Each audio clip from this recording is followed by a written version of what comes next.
बात समझेंगे।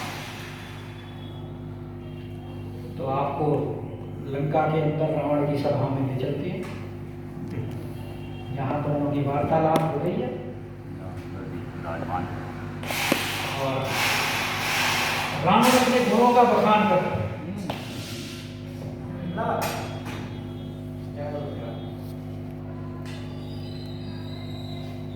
अंगद जी समझा रहे हैं कि भाई भजन कर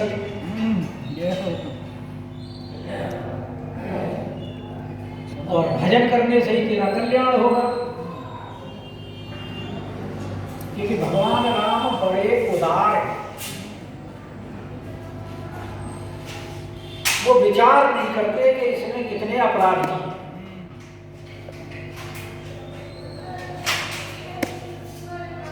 वो भूल जाते हैं, क्योंकि भगवान कहते हैं कि अगर अपराधी व्यक्तियों के उद्धार में कोई कंडीशन लगाई जाएगी तो उसका कल्याण कैसे होगा? जीव तो असमर्थ है। इसलिए भगवान कह देते हैं कि सन मोहि जीव मोहि जबहि और जन्म कोटि अघनासद तबहि शक्रदेव प्रपन्नाय तवास्मीत च याचते अभयम सर्वभूतेषु ददामि च व्रतम मम। अगर कोई मेरी शरण में आ जाता है तो मैं उसको सब भूतों से अभय कर देता हूं, ये मेरा व्रत है। तो कहते हैं तेरे ठीक है कितने भी अपराध किए होंगे, बेशक तू उनकी स्त्री का भी हरण कर लाया है, लेकिन तू एक बार उनकी शरण में चला जा, और अगर नहीं गया तो राम के विरोध में जैसे तुम्हारे मित्र की गति हुई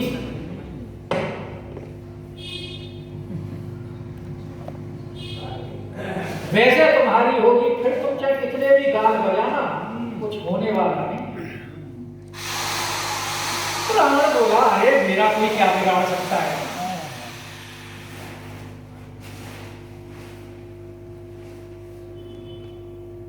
अभी माइक नहीं दूंगा, बात में दूंगा। नहीं वैसे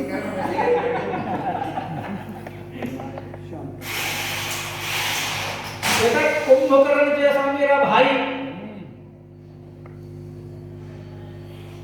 उसको 3 बातों का सबसे बड़ा घमंड है।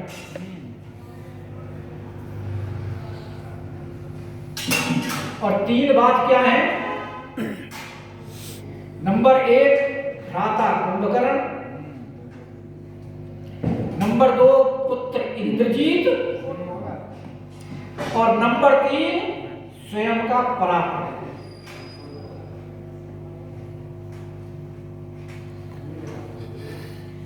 ब्रह्म सृष्टि जेह लगी तन धारी और 10 मुख बस बरती नर नारी।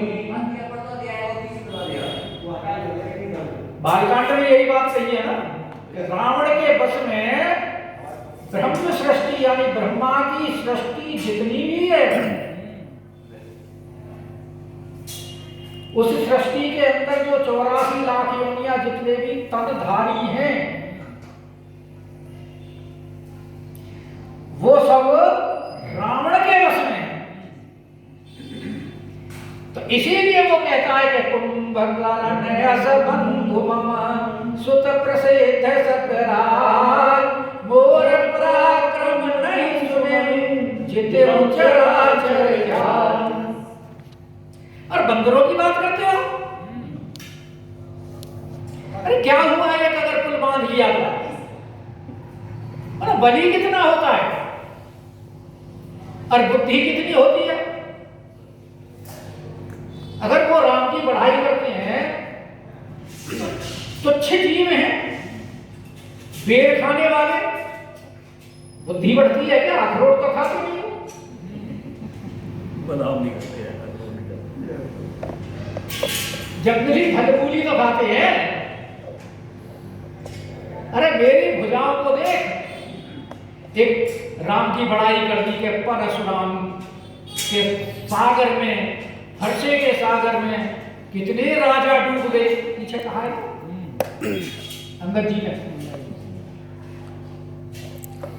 कि सहस्रबाहु ने तेरे को पराजित किया, उस सहस्रबाहु को पराजित करने वाले परशुराम जी, उस परशुराम जी को भी बिना लड़े ही जिन्होंने पराजित कर दिया। यही तो उदाहरण दिया था कि तू किस गिनती में। तो कहता है क्या एक परशुराम के सागर की बात कर रहे हो? अरे मेरी तो भुजाओं के 20 सागर हैं,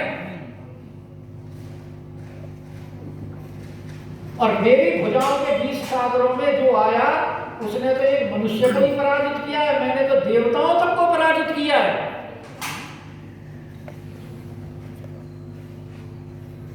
क्योंकि जितने भी दिक्पाल हैं वो तो मेरे यहां सारे चाकरी करते हैं।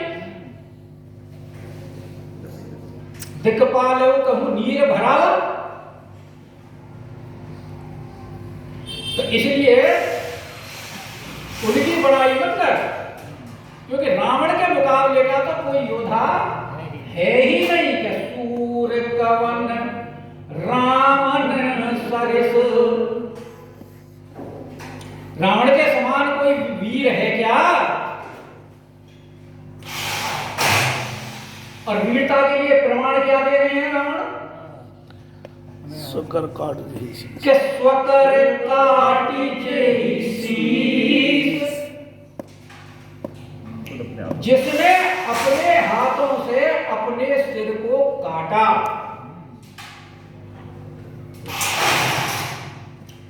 अच्छा, कभी कोई अपने सिर को कोई कटवाना चाहता है या किसी को काटने देना चाहता है? दूसरे को अपने काटने की तो बात छोड़ो, दूसरे को भी काटने देगा, और अपने तो काटने के लिए प्रश्न ही नहीं उठता। लेकिन कहता है कि मेरी वीरता देख, मैंने अपने हाथों से ही अपने सिर को काटा है, और काटा काटा नहीं है, दुख भी नहीं हुआ मुझे किंचित भी, लेश मात्र भी।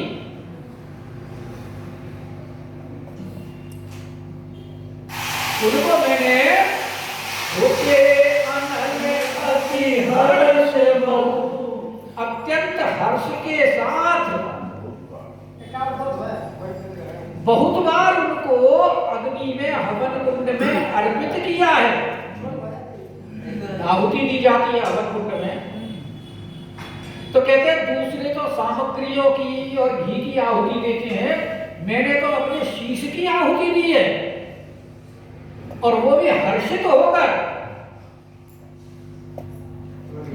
और लोग कामना से हवन करते हैं, यज्ञ करते हैं, मैंने कभी मांगा नहीं। क्योंकि जब मेरे कटने के बाद में नए सिर उत्पन्न होते थे तो उस समय पूछा जाता था कि क्या चाहिए, तो मेरे नवीन सिर उत्पन्न होकर के कहते थे कि हमें कुछ नहीं चाहिए, जो कुछ चाहिए इनको चाहिए, ये मांगेंगे जो हवन कुंड में अर्पित करेंगे। जो प्रमाण के साखी गौरी,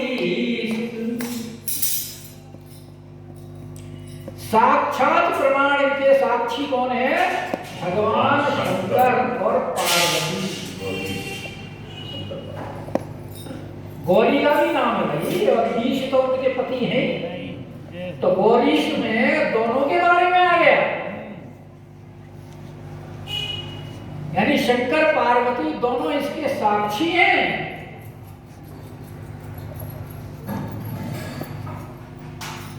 लेकिन उस समय मुझे बड़ा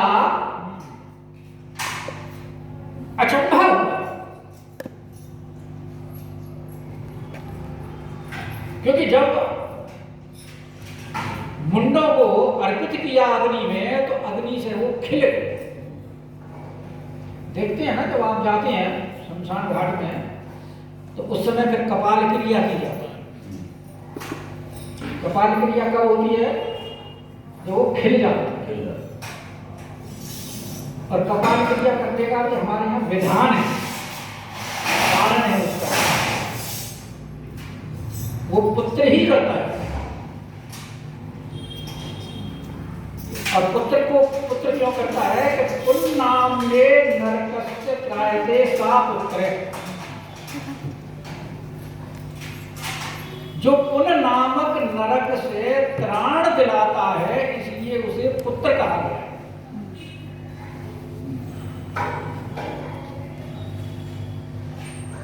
क्योंकि उसने गृहस्थ आश्रम में रह करके पुत्र उत्पन्न करने के लिए अपने ब्रह्मचर्य का खंडित किया, जिससे उसकी शक्ति क्षीण हो। वरना तो वो अपने योग क्रिया द्वारा, ब्रह्मरंध्र के द्वारा अपने प्राण विसर्जन करता, तो सीधा अपने भगवान के धाम में। लेकिन उस शक्ति क्षीण होने की वजह से अब वो दायित्व किसके ऊपर हो गया? पुत्र के ऊपर। इसलिए पुत्र को अधिकार होता है कपाल क्रिया।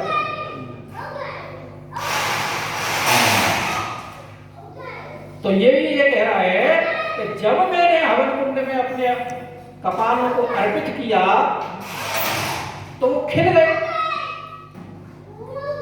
और खिले तो ब्रह्मा तो सबकी भाग्य को लिखता है। और भाग्य कहाँ लिखा जाता है? कपाल में। क्योंकि ब्रह्मा की तो स्लेट, तख्ती, कापी जो कुछ किया वो यही है। इसलिए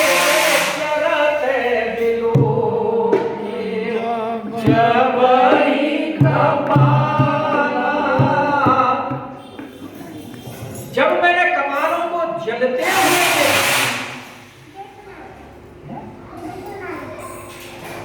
क्या सुनना है? बोल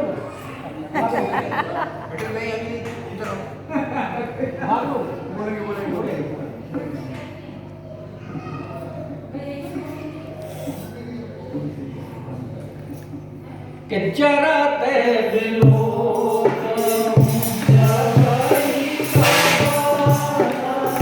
जब मैंने अपने कपालों को जलते हुए और खिलते हुए देखा, तो मुझे ब्रह्मा की लिखी हुई इबारत दृष्टि में पड़ी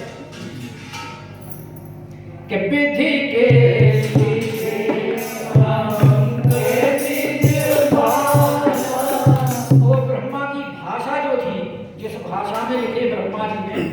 अब लगाओ रावण कितना विद्वान था कि वो ब्रह्मा की भाषा को पढ़ लेता है।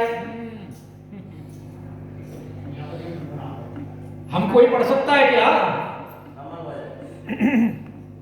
लेकिन रावण ने पढ़ लिया कि ब्रह्मा ने उसके भाग्य में क्या लिखा है। तो क्या पढ़ा उसने कि नर के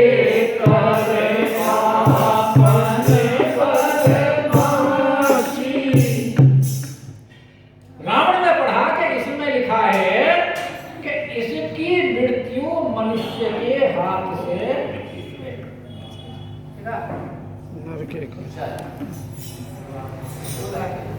तो रावण उसको पढ़ करके हंस पड़ा, बोला मनुष्य मुझे मारेगा जब मैंने काल तक को जीत रखा है। क्योंकि 10 मुख बस बरती नर नारी, ब्रह्म सृष्टि लग जेहि तनुधारी, वो सारे रावण के अधीन है। तो उनमें तो नर नारी सभी आ गए, तो ये कैसे मारेगा? हालांकि उसने वरदान जो मांगा था, क्या मांगा था वरदान? कि हम काहू के मारई हमारे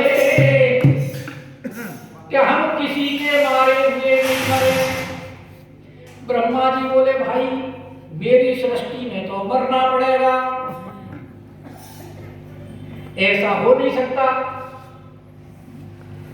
हाँ, आपको ऑप्शन है, आप चाहें तो उसमें कुछ छूट ले सकते हैं।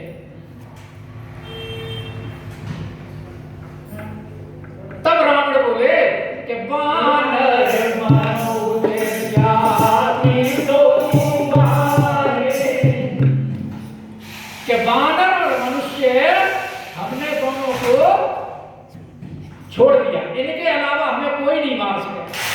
और इसीलिए वो सबको जीतता हुआ चला जाता था, क्योंकि ब्रह्मा जी के वाक्यों का, वचनों का सब आदर करते थे। इसीलिए विष्णु ने भी नहीं मारा, यमराज ने भी नहीं मारा, किसी ने नहीं मारा उसको, क्योंकि भाई अगर मार देते हैं, हमारी शक्ति थी उनमें मारने की, मार सकते थे, लेकिन क्यों नहीं मारा? कि ब्रह्मा का वचन असत्य हो जाए। लेकिन यहां देखो तो वरदान मांग रहा है, तब तो ब्रह्मा की बात के ऊपर विश्वास हो रहा है। और यहां आप कह रहा है कि हंसे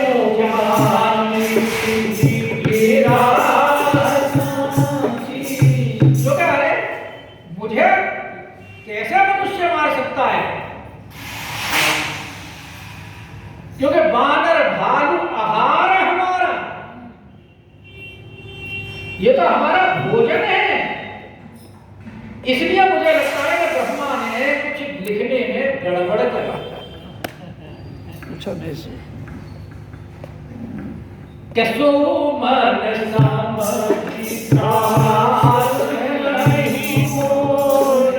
तो मैंने समझ लिया कि ब्रह्मा जी से गड़बड़ हो गई है। क्यों? कि लिखा ब्रह्मा जी जो है वो बूढ़े और बुढ़ापे में बुद्धि खिसक जाती, नहीं खिसक जाती, ना तो याददाश्त रहती, कह करके भूल जाता है कि मैंने कुछ कहा था, और कई बार कहना कुछ चाहता है और बोल कुछ जाता है।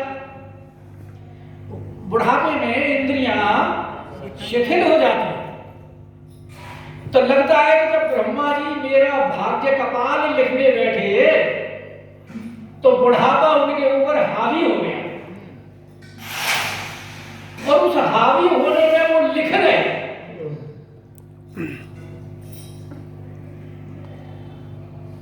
तो इसीलिए कि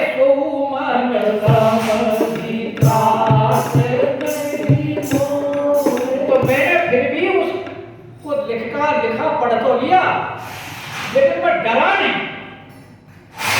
क्यों नहीं डरा? कि ब्रह्मा ने गलती से लिख दिया है। फिर भी मैं अपने सिरों को काट काट करके और अपने चढ़ाता रहा और अपने भगवान शंकर की उपासना करता रहा। तो बताओ,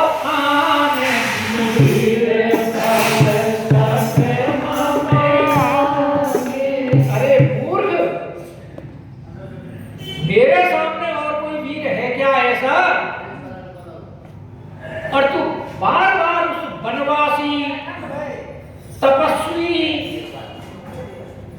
जिसको राज से निकाल दिया, उस राजकुमार अयोग्य था, पिता ने समझा नहीं कि ये योग्य होगा, इसलिए उसको राज दिया नहीं।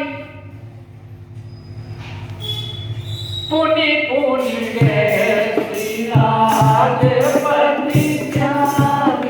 ऐसे का बार बार दूसरे का मेरे सामने उसके बल का वर्णन करता है। कहाँ राजा भोज और कहाँ गंगू, मेरा उनका मुकाबला ही क्या है? अंगद जी बोले हाँ आप ठीक है, सत्य वचन है आप। के कहे अंगद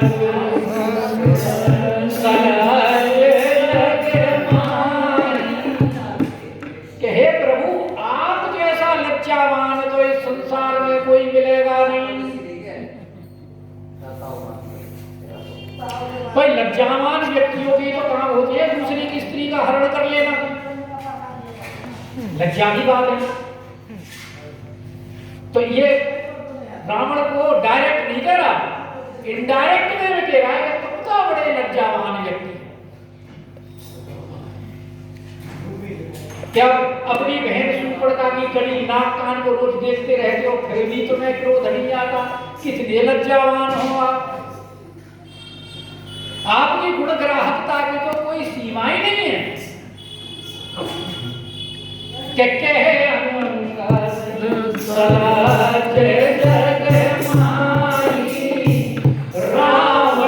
कोई समान को नाही। क्योंकि लज्जावान व्यक्तियों का क्या स्वभाव होता है कि लाजवान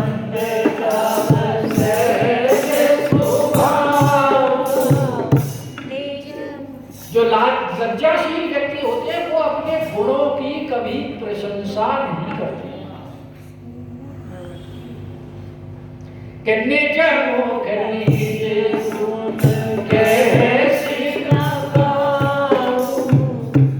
वो अपने मुख से कभी अपने गुणों का बखान इसलिए नहीं करते कि बखान करने से उनके छीड़ होते हैं। इसलिए आपने जो बड़े बड़े कर्म किए हैं उन कर्मों का आप बखान ही नहीं करते हैं, क्योंकि लज्जावान व्यक्ति है ना।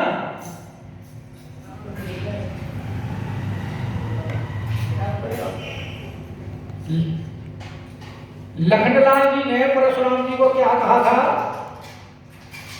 कि आपन मुखे में आपनी करनी और बार अनेक भांति बहुभरनी। अगर नहीं संतोष तो मुनि कछु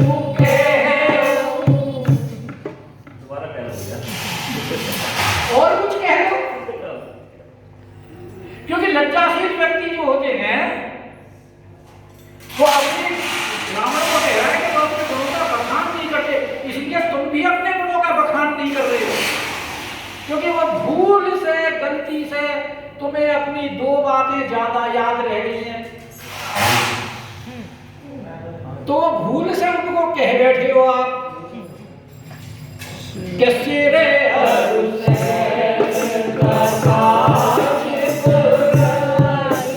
वैसे तुम कहना तो नहीं चाहते थे, लेकिन तुम्हारे चित्त में आकर के ये कथा बैठ गई, उतर गई। श्री राम। कौन कौन सी? एक बार बार सिर काटने की और एक कैलाश पर्वत उठाने की। दो कथा आप कहते तो नहीं, लेकिन आपके चित्त में उतर आई, ध्यान में आ गई तो आपने बोल दिया, वरना तो लज्जाशील व्यक्ति तो बोलते ही नहीं थे। इसलिए कह रहे हैं कि सेरे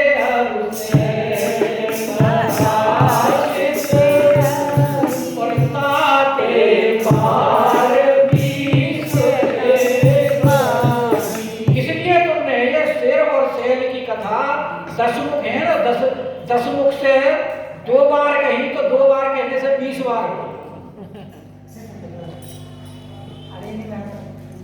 और योग से भी दो ही कथा है तुम्हारे पास 20 में से। 20 में से शेर और शैल की दो ही कथा है तुम्हारे पास कहने के लिए, और बाकी तो 20 में दो के बाद में शून्य आता है ना, बाकी जितना भी बल है वो तुम्हारा सारा शून्य है। इसके अलावा तुम्हारे पास कुछ है ही नहीं कहने के लिए। ये उनको एक उपालंब है रावण को।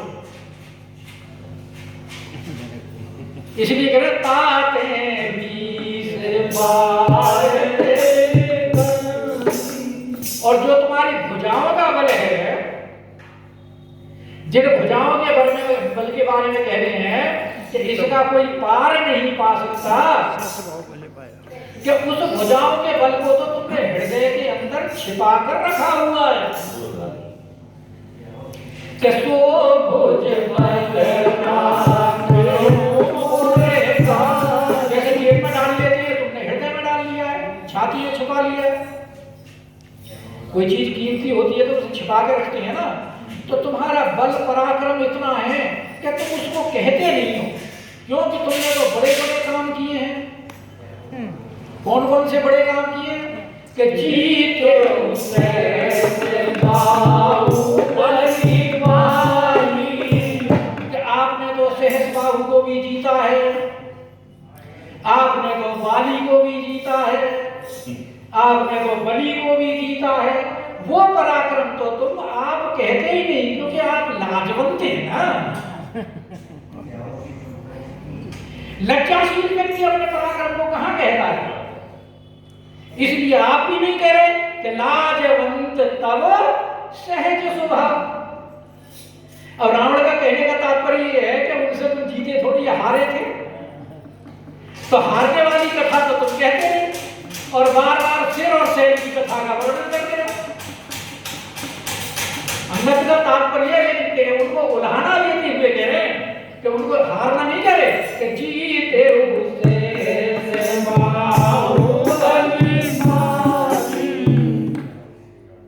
और भाई सहस बाहु और बलि बाली जो है वो रावण के जब ये है कि सारी सृष्टि में कि ब्रह्म सृष्टि में जो भी है नर नारी सबको जीत लिया था। ब्रह्म सृष्टि लग जय तन धारी, दशमुख बसवर्ती नर नारी, तो उसमें ब्रह्म सृष्टि में तो ये तीनों भी थे। तो वहां ऐसा क्यों लिखा बालकांड में? तो उसके बारे में कहते हैं महात्मा लोग कि भाई बाली और बलि के साथ तो रावण ने संधि कर ली थी हारने के बाद, तो मित्रता हो गई। और सहस बाहु को परशुराम जी ने जब पराजित कर दिया था तब इसने सारा विजय किया है। तो इसलिए वो कहते जीते उसे बाहु और सुनो मारी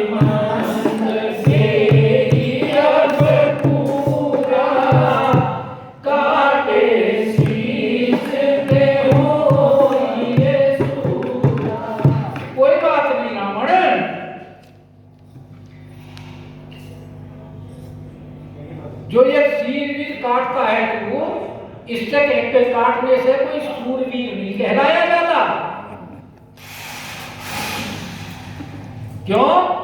कि जो इंद्रजाल करते हैं, इंद्रजाल का मतलब जो जादू टोना वगैरह दिखाते हैं, तो उसमें वो कई ऐसी चीजें दिखा देते हैं। आपने देखे होंगे ना, सिर काट दिया, पैर काट दिए, धड़ अलग हो गया, फिर उसको जोड़ दिए। तो क्या ऐसे जो इंद्रजाल दिखाने वाले लोग हैं, जादूगर लोग हैं, क्या वो वीर कहलाते हैं क्या? ये अंदर ही उसका जवाब दे रहे हैं कि जो कह रहे हैं कि वो पक्षी भी समुद्र को पार करते हैं, अगर वानरों ने कर लिया तो कौन सा बड़ा काम कर लिया। तो उसका ये जवाब देते कहते हैं इंद्रजाल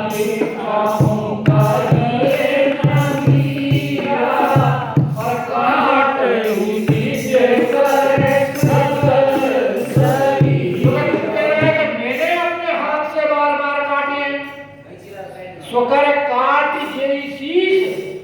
उसका उत्तर देते हुए अंदर कह रहे हैं कि इंतजार करने वाले कोई वीर नहीं होते जो काट ही नीचे कर सकल शरीर। तूने तो एक सिर काटा है, वो तो सारे शरीर को काट देते हैं। वो एक कथा इस संबंध में आती है, वो बात कल सुनाएंगे, फिर आज समय में कि वो इंद्रजाल दिखाने वाला कैसे किसी राजा के दरबार में गया था, उसने फिर बात अपनी पत्नी को उसके संरक्षण में छोड़ करके वहां चला गया था। कथा आपने सुनी होगी वैसे, नहीं तो कल आप उसको रिमाइंड करा देंगे। तो कहने का तात्पर्य है कि जो सारे शरीर को काट देते हैं वो इंतजार काटने वाले वीर नहीं होते। और फिर कहते हैं कि मैंने ज्यादा ही पतंग